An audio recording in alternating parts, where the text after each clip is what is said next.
name is Rachel, and I am not in any way qualified to give you my opinion. However, I have it, it's loud, and I've been watching F1 for like 4 years. So this is what I decided to do with my weekend.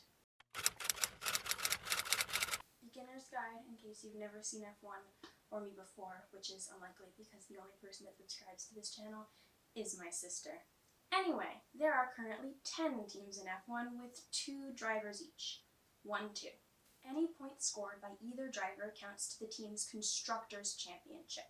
So if driver A gets 5 points in a race and driver B gets 6 points in a race, the team walks out with 11 points. Individual driver points are added together for the driver's standings, which are more for personal gain, than the constructor's standings, which determine how much money a team gets at the end of the year. The F1 silly season, usually August, September, shortly after the F1 summer break, is filled with hirings, firings, contract negotiations, and all kinds of drama, which is my favorite time of year. I'm going to go over the general team standings so that you have an idea of what driver moves might be a bit of a downgrade, and then I will gossip about the drivers. That mic wasn't on. This is a ruler. We are doing this Dance Mom's Pyramid style. Apologies for the background. You could not pay me to take down my goat calendar. First up, with absolutely 0 points going into the summer break, Sauber. Technically, it's Stake F1 Team Kick Sauber, but that's just a bunch of sponsors you're not going to remember and I'm not going to remember, so go with it. This is the team known as Alfa Romeo from 2018 to 2023, but they signed a deal with Audi to be taken over by Audi starting in 2026, so 24-25, kind of a weird middle period. Stuff's happening. They're between owners, between title sponsors, etc. Sauber is the only team on the grid to have 0 points going into the summer break, which is not a great stat to have. No top 10 finish for either driver, no points, no luck. Sauber has not been great in a really long time. This is not new. They have decent drivers in an car. They're just kind of there. They're chilling. They're not doing so much. I would not expect anything massive to happen in the remainder of the season. However, their media team is working overtime. If you are not following them on TikTok, you are missing out. Next up, with a whopping 4 points on the board, Williams. The interesting thing about Williams is that they were a championship-winning team in the 80s and 90s, and then they fell off the map. The last 5 or 6 years in particular have been absolutely brutal. The Williams family themselves even left the team in 2020, and it's been not a good time for them. In 8th with 11 points, Alpine. However French you think they sound, think Frencher, okay? However French you think the maximum is, aim higher. I have no idea what's going on at this team. If you want technical information, I am not the girl for you. Their drivers are fighting, their car is slow. I don't know what's going on. I don't think they do either. It is chaos, it is drama. Really the only saving grace thus far was their Deadpool Wolverine livery, which is their car design back in the Belgian Grand Prix. Ryan Reynolds is a big Alpine sponsor. They had matching race suits. It was so much cooler than anything their car has done so far. Last year and in some previous years, they had a pink sponsor, which is why you'll see them on my board in pink, because like 9 teams are blue, and I was already writing on blue paper. Other than that, I tend to forget they exist. With 27 points, which apparently is a lot, Haas. Really the only interesting thing about Haas as a company is their FRC sponsorship, which is a high school robotics competition, because I am a nerd. Other than that, back of the field. Have been since they joined F1 in 2016. Their infamous team principal left at the beginning of this year, so I'm sure there's some crazy stuff happening behind the scenes. I have heard less about it than I thought I would. Really the only difference is that the guy who was previously their team principal now just yaps a lot on German TV. They score points like sometimes. Their drivers fight a little less than the guys at Alpine.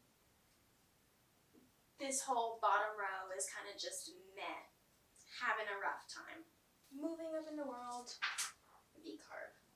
I believe it stands for Visa Cash App RB, which is just a combination of sponsors. This is the easiest way to refer to them. Currently they're at 34 points, which is not that much more than the guys on the bottom row, but is a little better. They score points a little more consistently, but they've yet to have a weekend where both drivers were in the top 10. It's kind of just been one or the other. So they're not god-awful, but they're definitely not great.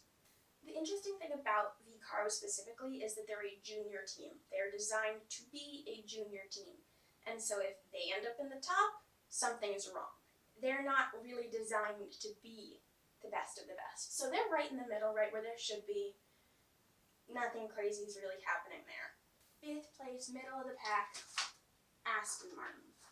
Has anything big happened at Aston Martin this year? Not to my knowledge. What is there to say about them even? They are at 73 points, which is a pretty big jump, but they're not exactly front of the pack. They're consistently finishing in the points, but they're not finishing first or second or third. They're finishing 9th out of 10. They're finishing 8th. It's kind of a generic middle of the pack team. Nothing crazy's happening this year. Correct me if I'm wrong, I have nothing of interest to say about them. Finishing the row, jumping up to 266 points, is Mercedes. All 4 of the top 4 teams have won a race this year. There is a massive jump in speed from Aston Martin to Mercedes. Even though they're next to each other in the standings in 4th and 5th, there are hundreds of points between them. Mercedes has not finished lower than 3rd in the constructors' standings since 2013, so even being in 4th is kind of low for them. Last year, which was considered an incredibly disappointing year for Mercedes, they finished the constructors in 2nd. So, they're used to being the best of the best. They haven't been the best of the best for the last couple of years. They're hoping to make it back up there. I would expect some more incredible races from them, but they've had a rough couple years. Rough, finishing 2nd, finishing 3rd even, just so brutal. But yeah, they're fine. They'll be fine.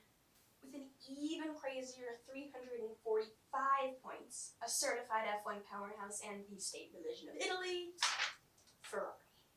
Ferrari is really the OG F1 team. They're the only team to have competed in every F1 season ever. They are Italian. They're as Italian as it gets. They're the bright red car. They have a brand and it works. What is Ferrari doing? I don't know. They had a rapid start to the season, as the British commentators say, but it's not like they're winning every race every week like some of the teams are. They're doing well. They're probably going to keep doing well, but we will see if the Ferrari strategy team can pull this one out. Are they going to finish 2nd in 10 weeks? I don't know. Ask a psychic. With 366 points, a team I definitely don't like at all, McLaren. I don't know what they're putting in the water in Woking, but I need it stat. McLaren has had a knockout season. I don't even know what's going on. Stellar drivers, massive updates to the car, they've hit gold. Or at the very least, papaya. With all due respect to Ferrari fans, Red Bull fans, normal people, this is a big deal for a McLaren fangirl like myself. McLaren has not exactly been winning races for the last couple of years, so the fact that McLaren has 2 race wins this year alone is actually saying a lot. They've had a great season. At least they've had a season that's great for me, myself, and I. Can they take the top spot? Maybe. It's not going to be easy, but I am delusional. The undisputed king of the castle, the top of the pyramid, is Red Bull. Red Bull has been absolutely unbeatable for the last couple of years. They have set record after record after record. This isn't shocking to anyone. If anything, this is kind of a rough year for them. Last year, they finished with more than twice as many points as the team that was in second. I'm so serious, they had 860 points. This is not new. That's it. That's the 10. Nothing really of interest is happening between the teams. VCARB is the Red Bull Junior team, so sometimes drivers go between the two. McLaren and Ferrari have been feuding for years, except that's not even new. There isn't really any new drama happening. Alpine is getting Frencher. Haas is doing nothing. Mercedes is complaining a lot. Such is life. This is my silly season wall. I know that I look like a serial killer and a little bit like a low-budget detective, but this is what we're working with. If my color coding system is of interest to you, the green yarn is staying in their seats, the red yarn is moving, the X's are out of their spot, the green is new drivers. Max Verstappen is going absolutely nowhere. His contract is through 2028, which is like the longest contract ever. I would not do anything through 2028, but as long as he's willing to do it, he'll be there. I'm not a Red Bull fan, I'm not a Max Verstappen fan, but every day I see a TikTok edit of Max Verstappen to a Taylor Swift song, I get a little bit closer to becoming one. He's perfectly fine. His teammate, on the other hand, has had some not so great luck. Currently, Sergio Perez has a contract to stay with the team. However, he's a bit of a polarizing figure. If he were any other teammate, he probably wouldn't be getting the feedback he gets. The problem, and sort of the curse of being Max Verstappen's teammate, is that if he's 45 seconds ahead of everybody else, the guy who's in the same car as him doesn't look so great. And it wouldn't be an issue as long as Sergio Perez was consistently finishing second, consistently winning the races that Max Verstappen couldn't, but he isn't. And if McLaren catches up and takes over first place in the Constructors' Championship, he might be out on the street. Contract or no contract. As it stands, he's perfectly fine and locked in for next year, but I wouldn't put all my money on it. McLaren so far seems to have gotten it right. They have 2 drivers, and both drivers are staying for next year. Really, the only problem is that McLaren as a team isn't used to having 2 competitive drivers. They just aren't used to having to make those team calls. Which driver gets to be first, which driver gets to be second. If you're in the lead of a race, what strategy do you need to win that race? And over the last couple weeks, it's been sketchy. They don't have the experience at the top that a team like Red Bull or Ferrari does, at least not with their current team lineup. So, what's going to happen with that? So far, nothing, but if Lando Norris gets pissed off, he could leave, and they don't want that. Neither do I. So McLaren has to get their act together pretty soon. Right now, they're doing okay. I really don't see Oscar Piastri going anywhere. He's only been in F1 for a few years. He's only ever been with McLaren. So has Lando Norris, interestingly enough, even though he's been in the sport since 2019. Either way, I don't really see Oscar Piastri jumping ship, going anywhere. He's doing pretty good. Charles Leclerc isn't going anywhere. He's not going anywhere. He loves Ferrari. Ferrari loves him. Everyone's happy in Ferrari land. Except for Carlos Sainz, who's getting kicked out at the end of the season. Even though Charles Leclerc and Carlos Sainz have both won races for Ferrari, Carlos Sainz has always been sort of the secondary driver at that team, where all of the attention goes on Charles Leclerc rather than him. So in my mind, it was only a matter of time before he got replaced. Even though he's done a perfectly fine job and been a good teammate at Ferrari, they would not pass up the opportunity to get a driver like Lewis Hamilton. Lewis Hamilton to Ferrari was announced back in February, and I was shocked. I was actually jaw-dropped shocked. I sent the Instagram graphic to my family group chat, and they didn't believe me. That's how shocking it is. Lewis Hamilton has been with Mercedes for years and years and years. He won 6 of his 7 world championships with Mercedes. He is Mercedes. He is the modern era of Mercedes. Lewis Hamilton is a 7-time world champion, and if he volunteered to go to any of these teams, they would take him. I don't know why he would go to Ferrari, if not just for the vibes of being in such an iconic team in Formula 1 before he retires, because Lewis Hamilton is 39. which is relatively old for a professional athlete. While Mercedes is behind Ferrari in the Constructors' Championship, it's not by that much. I mean, these three teams have all been pretty even, pretty consistent. No one of them is just doing a horrible, awful job. Mercedes has gotten better as the season has gone on, and Ferrari hasn't in the same way. And so, while it doesn't make sense to me, this was also a move that would have had to have been signed months and months and months ago before the season even started. And coming out of last year, it might make logical sense. Maybe he has a lot of faith in their design plan. I don't. Even though Carlos Sainz has won races at Ferrari, he's never really gotten a chance to be a contender for the championship, and that is not changing this year. Carlos Sainz is going all the way down the grid to Williams, which is a bit of a downgrade from being in a Ferrari. This isn't the first time Carlos Sainz has ended up out of a seat. It isn't the first time he's had some not so great contract luck. He's a really strong driver that just isn't as promising as some of the more successful, talented, younger drivers that you see in teams like Red Bull and McLaren. As far as I know, Carlos Sainz has an out clause in his Williams contract so that if he gets offered a seat at, say, Mercedes, he's allowed to leave and take it. However, Williams seems pretty optimistic about what they're going to do to their car next year. I'm not optimistic. I'm quite sure that it's their job to be optimistic so that people give them money. Either way, while I'm not necessarily excited to see Carlos Sainz make such a unfortunate move, I like Williams and I'm happy to see him there. At Williams, Carlos Sainz is replacing Logan Sargent, who is out of a seat for next year, to the surprise of not very many people. I have a lot of respect for Logan Sargent as a fellow American.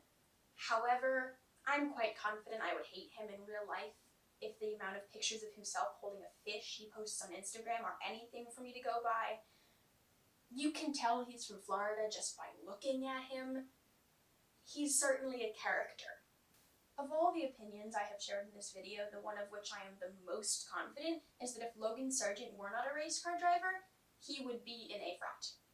100% he would be in a fraternity.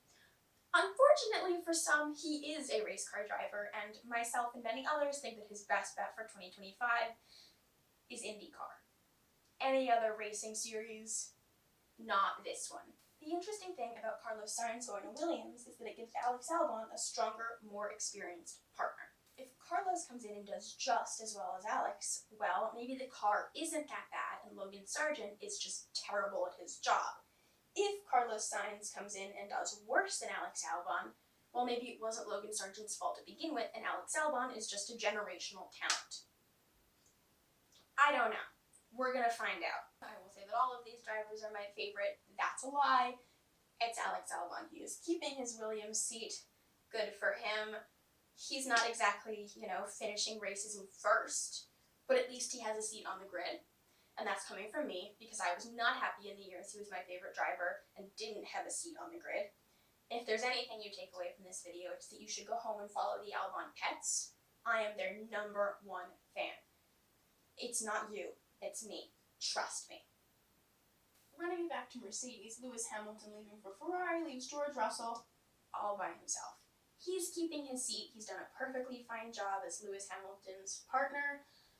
There's really no reason for them to get rid of him. However, they do have to decide who's going to partner him. There were a lot of discussions that maybe it would be Carlos Sainz, but Carlos Sainz signed for Williams, so that seat is still open. A lot of rumors have circulated that that spot is going to go to Mercedes junior driver Kimi Antonelli, who's in Formula 2. He has flown through the junior ranks. He skipped F3 to go from F4 to F2, so he's right on track to go to F1. The problem, at least for me, is that he doesn't have that much experience, and throwing him into a top team might not be so good for anybody. There is a new rule in F1 that allows for 17-year-olds to join. Kimi Antonelli is barely older than me, but that does clear a path for him to take this seat. I am more in support of former Mercedes junior driver Paul Aron, who is a little higher in the current F2 standings and has a little bit more experience. But there are a ton of junior drivers. There are so many drivers who would kill for this seat, including Carlos Sainz, who is not a junior driver but does deserve better than Williams. So, we will see. The silly season has barely begun. Literally nothing is happening at Aston Martin. Fernando Alonso is elderly, 43, and a two-time world champion. As long as he's still willing to do his job and still good at his job, they have no reason to fire him. Lance Stroll is the son of the guy who owns the team, so he's locked in for now. VCARB is kind of a weird one because it's a Red Bull Junior team, so the drivers who end up there tend to be Red Bull Junior drivers, and it means that the drivers sort of change between VCARB and Red Bull more regularly than they do at other teams, even teams that have relationships. Yuki Tsunoda currently is confirmed to keep his spot for 2025, which even though I maybe don't like it, I don't disagree with it. He's a little bit higher than teammate Daniel Ricciardo in the standings. He's a little bit younger, maybe has more potential to go into higher teams, etc. That leaves Daniel Ricciardo out of a seat. Is he a bad driver? Not necessarily, but he has not been a race-winning driver in a long time. He's been at some midfield teams, he's been at some good teams, he's been at some bad teams. He has been all over the place. He's been in and out of a seat for the last couple of years. He was there for half a season, he was there for none of the season, he retired, he came back. He's had an interesting career that you can find on Wikipedia without me having to tell you. Will Daniel Ricciardo keep his seat? Maybe. Red Bull Junior driver Liam Lawson was promised a seat at either Red Bull or VCARB last year. However, that's not in writing. They said, we promise that we'll give you a seat in 2025. No papers were signed. Always get it in writing. So will Liam Lawson be there?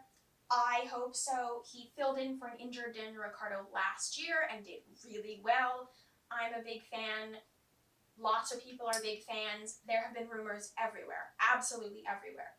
I would not be surprised to see Liam Lawson take this seat. That's what I assume is going to happen. However, it's the F1 silly season, not the F1 Rachel season, so we shall see. Nico Hülkenberg is leaving Haas to join Sauber. Maybe they'll be good next year, maybe they'll suck. Either way, when they become Audi in 2026, he'll probably be there. That means a new engine, that means a new team. It means that they could have a complete 180 and become much better than they are. So, maybe that's something Nico Hülkenberg wants to get into early. He's a really strong and consistent midfield driver. However, he does have the unfortunate statistic of most race starts without a podium finish. So he's a very experienced driver, but he's definitely not experienced at winning. Who is going to partner Nico Hülkenberg at Sauber? Nobody knows. The current two drivers at Sauber, Valtteri Bottas and Zhou Guanyu, have not been confirmed for next year, so that second seat is up in the air. Obviously, it can't go to both of them, so at least one of them is out of a seat, but we don't know who. They could get a totally new driver to go into that seat. I assume it's going to one of their current drivers, but you never know. Valtteri Bottas is a very strong and experienced driver. He was Lewis Hamilton's teammate before George Russell was in the picture, and he was perfectly good at it.